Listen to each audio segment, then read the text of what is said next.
welcome to Box Box Box. I am not Adam Lyon. Adam Lyon is on the contestant panel this week, and I am your host this week, Craig McLean. So I'm here with Adam Lyon. Hello.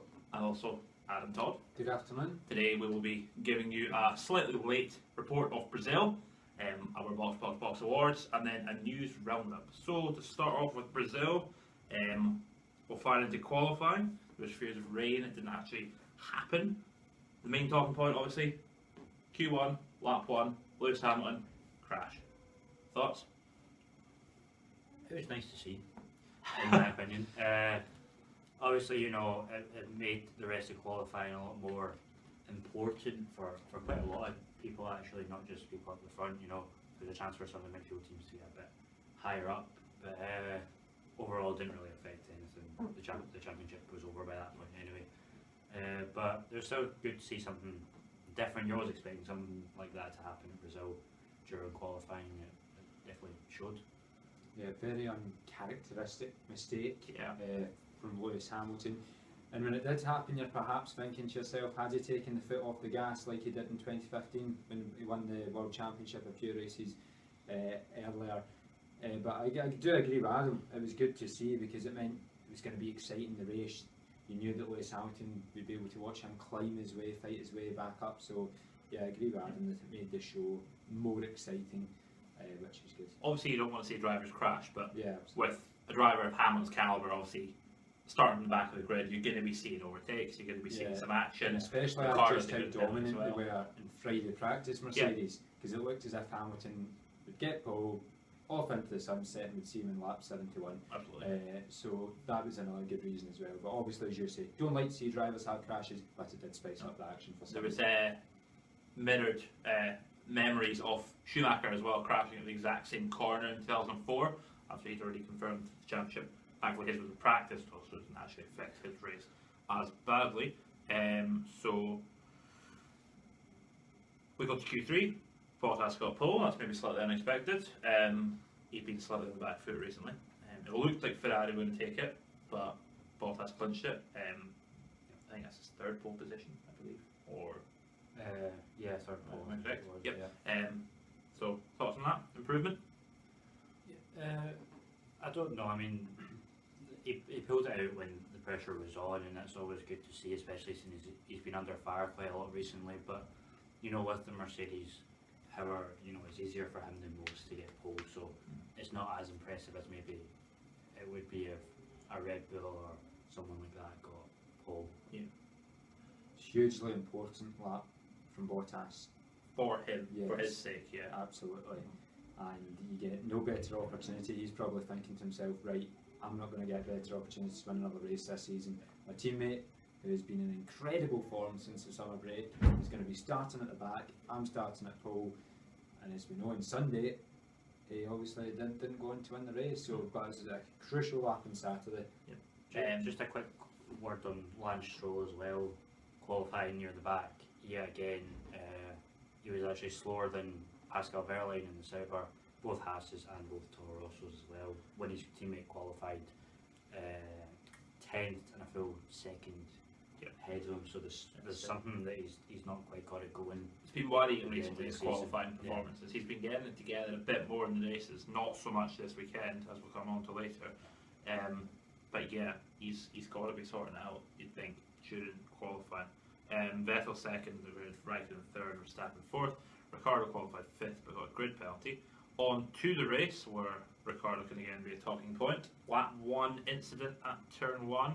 Ricciardo collided with Van Dorn and Grosjean, was it? Yeah, it was just a bit of a coming together, to be honest. I wouldn't really purport any blame. It is very tight in there. There were three wide, and I mean, there's always going to be something that happened. That just happened to be those guys that were very much a racing incident. It's a tight first two corners, so there was not really much. Yeah, any of them could have have done done it. Sepang, the first corner, because it just invites people to kind of trip over each other. So yeah, Ricciardo would probably been dreading that as well, starting into the midfield where you really don't want to be starting a race. They probably did expect something like that to happen, and eventually I mean, you see drivers that do start at the back of the grid, right at the back, like when it does happen to Lewis Hamilton, they're very cautious in the first lap. They don't try and make up loads of positions. They're quite happy just to go and be behind so they don't get caught up in what obviously does happen in the midfield. Correct. Obviously, Van Dorn retired. Was actually Magnussen, not Grosjean. Reason it wasn't Grosjean, we'll come on to in just a second. So Magnussen retired from the incident as well. Ricciardo did actually stay in the race, got back to the pits and ended up getting a reasonable result. Grosjean, however, was involved in another incident, and a run that dates back to 2014 of Esteban Ocon finishing every open-wheeled race that he has competed in. Ocon says it's been done. Finished. Punted by Romain Grosjean essentially into the wall. Do you think Grosjean was to blame? Do you think it was another racing incident? Not in my opinion. He did just lose the back end on that corner, the same place that Hamilton did in qualifying. It's not really his fault. He was sort of racing Ocon for that position at the time, so just a racing incident again. It was a brave manoeuvre for Ocon, you could definitely say. So he was putting a level of risk into it, and unfortunately it didn't pay off for him. Obviously, the collisions at the start very much helped Hamilton. At the end of lap 1, he was already not too far off the points. Obviously, with the long curve straight DRS assist, he managed to move up the field quite easily. Do you think the sort of main body of the race, anything exciting that you remember happening? It was quite a processional race. Yeah, I thought it was a dull race, to be honest. I just watched the MotoGP in Valencia, title decided, even though Marquez was always probably going to win that. Yep. It's just so many bikes, so many riders are so competitive. You switch on F1 and it was dull. Yeah, it did get slightly more interesting towards the end. You had Alonso trying to catch Massa and then Perez trying to catch both of them as they squabbled, but overall I would agree with Adam, it wasn't one of the most exciting races. It certainly didn't live up to Brazil last year. It was a good finish in the end, yes. Obviously with Hamilton and Ricciardo coming through the field, Hamilton was trying to essentially one stop after pitting early with a safety car. That wasn't possible, so he came into the pits, got a new set of super softs, catching the guys up the front on the soft tyres. It looked at one stage that he could even challenge for the victory, but as soon as he got to the back of Raikkonen, I will say, fair play to Kimi, he held him off well. So Hamilton ended up finishing just off the one thing I want to know, the way that Hamilton got past Verstappen, I was very disappointed with that Verstappen didn't have more of a fight than that, but it does just show that there is still quite a substantial gap in power between the Mercedes and the Red Bull at the minute. Obviously, things could change next season. End of the season, Red Bull probably stop developing. Most teams realistically have at this stage. Final result, Vettel victory, Bottas second, Raikkonen third. Bottas and Raikkonen on the podium. I feel it's been a while since the two of them have stood on there together. So good result for both of them after what's been quite a difficult season. Hamilton fourth, good comeback considering he started last in the grid. Verstappen fifth, Ricciardo sixth, good comeback from his start incident as well. A nice seventh for Massa to round off his last home Grand Prix. Good battle as well with Alonso, who ended up coming eighth. Good to see the respect between the two of them right over the line as well. Yeah, and especially Alonso just clapping as Massa drove back into. I think people don't even realise Perez was right behind them as well. Yeah. Perez was actually closer to Alonso. I think he would probably got one, if not two. You think, yeah. Good result from Perez considering where it started. Yeah, absolutely. So yeah, a little struggle as well. And Hulkenberg rounded off the points, his first point for, I believe, 7 races after 5 retirements in the last 6 Grand Prix. So we will go to the box awards. Who would you nominate as your best driver and your worst driver of the day? Best driver for me, I hate doing this, but it has to be Hamilton. The way he got back through the field was pretty good, even though he does have that Mercedes power. Some of the overtakes were very impressive, so I'll have to give it to him begrudgingly. Worst driver, Lance Stroll. Again, he finished back of the pack behind the Haas, behind the 2 Saubers, actually, who had a fantastic race, just to note, in 13th and 14th. Lance Stroll not having a great end to the season, hopefully he can pick up again for next season. I'm going to say Felipe Massa, because I think he done very well. That Williams has been very hot and cold, and in most races it's been cold. But this weekend, we've just touched on Lance Stroll, nowhere. Look how competitive Felipe was, and it wasn't as if he started in that position. You know, he got ahead of these drivers and he finished best of the rest, which is something Williams haven't done in recent races. It's all been about Force India. So I think Massa did a very, very good It's job. also worth noting that 7th is one of his best results of the season, actually. I think it's his best result of the bad 8th. Yeah, and I was tempted to give it to Sebastian Vettel because he did what he had to do, didn't he? He got ahead of the first corner, and from that point he just controlled the pace of the race. He didn't have to win it by 20 seconds, he just always did enough, and obviously saved the engine. He was under a bit of pressure, Felipe Massa, because of the shambles with, you know, we thought last year was going to be his last Brazilian Grand Prix. It turned out it wasn't, so he really had to perform this year. And he did well, and it was nice to see that. I think the sad thing is, after the race when he was saying it felt like a victory, it just shows you how Formula 1 has got to its ears. Yep. I mean, absolutely. It's the same with Sergio Perez. He was getting asked the question, what's happened to the traditional Sergio Perez podium every year? And he was saying, well, the cars in front are just so far ahead now. For us, our race is 7th. And I think that's really sad in Formula 1. You've got so many drivers who 7th feels like a victory. It's too Perez is really forgetting the fact, though, that he could have got a podium this year and decided to play bumper cars instead, and he didn't get it. So it's really his own fault that he didn't get one. And worst driver for you, Adam? Probably have to go Lance Stroll, just nowhere, wasn't it? 2 laps in. And he tried to catch up with Romain Grosjean and ended up locking up his tyres, and then it started to laminate, had to make an extra pit stop, so that was self-inflicted, so all over the place from Lance Stroll. Yeah. But should be worried if you were Williams, I think, as well, going into next season. Absolutely. I will go for driver of the day. I'll be different. I was going to choose Massa actually as well. I think it was good to see how well he performed. I'll choose Daniel Ricciardo. I think he had a good comeback, considering he started so low down on the grid. Obviously had a collision at the start as well, had to sort that all out. He did well to finish 6th, got back through the field. Worst driver,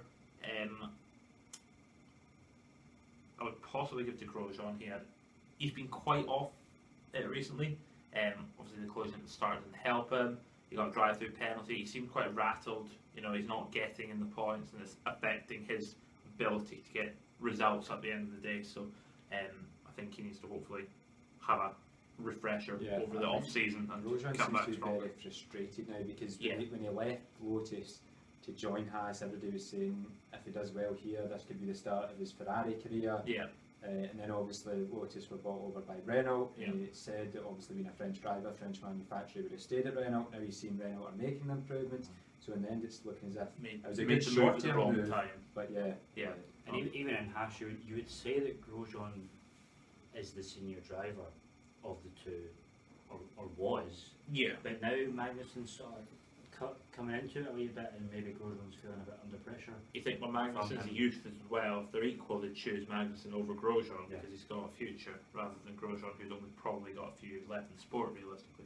Anyway, to best team and worst team. For me, best team, I'm going to go for Sauber.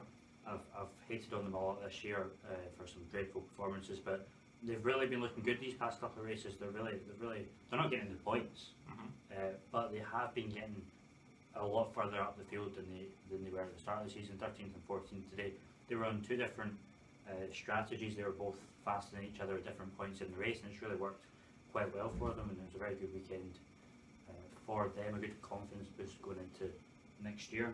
Maybe they've definitely got something there. Worst team has to be, I don't know, it's a strange one, maybe Haas, because Magnussen obviously retired on the first lap and then Grosjean having a dreadful race as well. That's fair. Adam? Best team will go with Ferrari. First and third, always difficult to argue a double podium, I suppose. I mean, I was just talking about a kind of 2-tier Formula 1, but there was 7 different constructors in the top 10, so it's quite varied. So it is difficult to kind of pick a worst team because, I mean, you look at the results and obviously there were certain incidents that affected the retirements. It wasn't necessarily the team's fault, but yeah, I'd probably say Haas as well, just not got the pace really. You know, they struggled in qualifying as well, I believe. So I would give best team. I probably agree with. I'll change it up. I'll say McLaren actually this weekend. Van Dorn unlucky to retire obviously after the collision. Alonso qualifying 6th, which again, as you're saying, is sad to see with the two-tier F1. He was delighted about 6th, but it was a very good effort from Alonso. 8th in the race, got some points. Good to see they actually finished. Ahead of And Van Dorn. realistically, they were one of the best teams in the midfield. So they looked on it this weekend, getting over the line at the end of the race as well is all that matters. They got points. That was good to see. We give worst team to Renault. I think they qualified quite well, both top 10. In the race, neither of them had any major issues. For once, neither of them breaking down, neither of them crashing. They were for this race. They were going more for reliability than for performance. They were sort of saving the car. But that's their fault. They're not the line. Yeah, that's true. exactly. Yeah. So, but with 2 top 10 qualifying positions, you expect them to be getting a good few points. So for Hulkenberg finished only 10th, sneak a point, South Junior 11th. It's not fantastic. So anyway, that's it for another day on Box, where things have changed up. I've been your host, Craig McLean. This has been Adam Lyon. Thank you very much. And Adam Todd as ever as well in the corner. Okay. So we'll be back with you next week, where we'll be talking about the recent news stories as well as a preview to the final Grand Prix of the open wheeled era before the Halo comes in, the Abu Dhabi Grand Prix. So thank you very much, and box.